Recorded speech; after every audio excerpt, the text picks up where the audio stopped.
आज हम चर्चा करेंगे सारंगधर संहिता में स्वप्न के विषय में क्या आचार्यों ने वर्णित किया है। सारंगधर संहिता के तीसरे अध्याय में शुभ और अशुभ सपनों के ऊपर आचार्यों ने अपने लेखनी को चलाया है। तो चलिए कुछ प्रमाणित स्वप्न के फल को लेकर के पुनः आपके मध्य में आया हूँ। चैनल पर नए हैं तो सब्सक्राइब कर लीजिए। वीडियो को प्रारंभ करते हैं। सबसे पहले हम कुछ वैसे स्वप्नों के ऊपर चर्चा करेंगे जिनका परिणाम विपरीत होता है। उन्हें बोला जाता है दुःस्वप्न। उनके क्या लक्षण हैं उनको आइए जान लेते हैं। स्वप्नेषु नग्ना मुंडाश्च रक्त कृष्णाम बरावृताम व्यंगाश्च विकृतान कृष्णांस पाशान सायुधानपि बध्नतो विघ्न तश्चापि दक्षिणाम दिशमाश्रितान महिषोष्ट्र खरारूढ़ान स्त्री पुंसो यस्तु पश्यति स स्वस्थो लभते व्याधिम रोगी त्यात्वेव पंचताम। इसका अर्थ यह है कि जो कोई भी व्यक्ति अपने स्वप्न में नंगे व्यक्ति को देखता है, विदाउट एनी क्लोथ, नग्न व्यक्ति को देखना अथवा वैसे व्यक्ति को देखना जिसके बाल मुंडित हों, मुंडित व्यक्ति को देखना अथवा अपने स्वप्न में लाल एवं काले कपड़े पहने हुए किसी व्यक्ति अथवा स्त्री को देखना अथवा अपने स्वप्न में लाल एवं काले कपड़े पहने हुए को देखना, टेढ़े मेढ़े अंग वाले को देखना, विकृत अंग वालों को देखना, विकलांग दिव्यांग व्यक्तियों को देखना, या फिर आप अपने स्वप्न में काले कलर के काले रंग वाले व्यक्ति को देखते हैं जिसके हाथ में पाश और हथियार हो, या फिर अपने स्वप्न में आप यमराज के दूतों को देखते हो, या फिर आप वैसे व्यक्तियों को देखते हो जो कि लोगों को बांध रहे हों और उनको मार रहे हों अथवा हत्या कर रहे हों, या फिर आप ऐसे स्वप्नों को देखते हो जिसमें दक्षिण दिशा की यात्रा करते हुए दिखाई देता हो,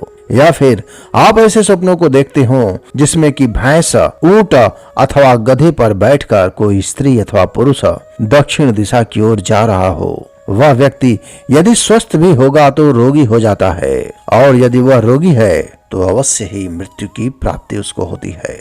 परम दुष्परिणाम को देने वाला यह स्वप्न है। वीडियो पे बने रहिए। इसके निवारण के ऊपर भी आपसे मैं चर्चा करूंगा।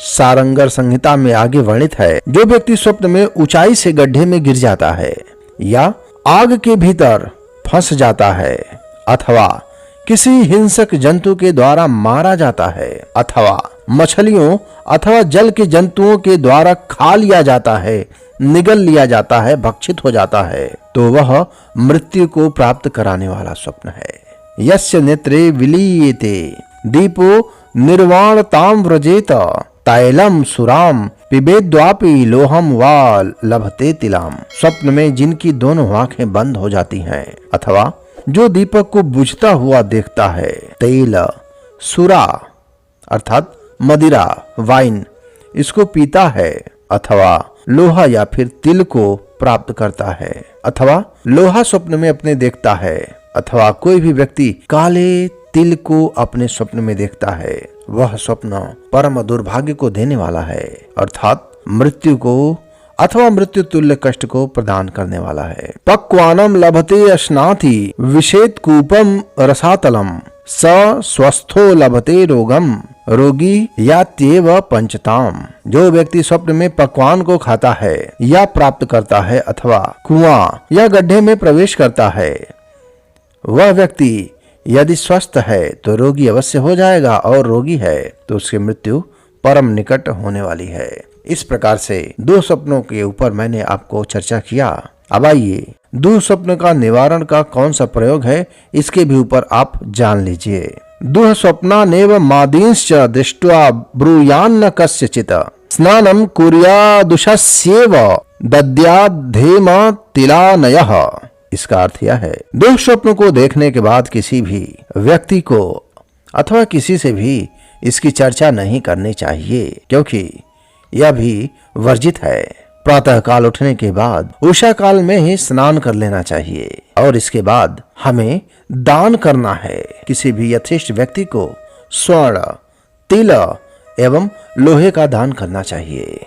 पठेत स्तोत्राणि देवानां रात्रो देवालये वसेत कृत्य एव त्रिदिनं मर्थ्यो दुःस्वप्नात् परिमुच्यते। दुःस्वप्न देखने के पश्चात देवताओं के दिव्य स्तोत्रों का पाठ करना चाहिए तथा रात में देवालय में सोना चाहिए। इस प्रकार 3 दिन आचरण करने से मनुष्य दुःस्वप्नों के अशुभ फल को प्राप्त नहीं करता है। मित्रों, आप जानते हैं, प्रातः काल उठने के बाद किसी सरोवर में, किसी तालाब में, किसी पवित्र नदी में स्नान करने के बाद, दिन भर के कार्यों में मुक्त होने के बाद ओम नमः शिवाय इसकी 11 माला आवृत्ति आपको करनी होती है। यदि आप चाहें, यदि आपके पास समय हो तो विष्णु सहस्त्र नामावली का पाठ कर लीजिए। किसी भी जरूरतमंद व्यक्ति को भरपेट भोजन करा सकते हैं। यदि आप ऐसा करते हैं तो आपके द्वारा देखे गए दुःस्वप्नों का प्रभाव नष्ट हो जाता है। और साथ ही साथ समय यदि आपको मिले तो महादेव की शिवलिंग का दर्शन अवश्य कर लीजिए। दुःस्वप्नों का किस प्रकार से समापन करना है उसके बारे में मैंने आपको चर्चा कर दिया है।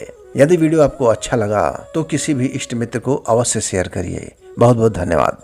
सादर प्रणाम स्वीकार करें। महादेव कल्याण करें। ओम नमः शिवाय। जय श्री राम।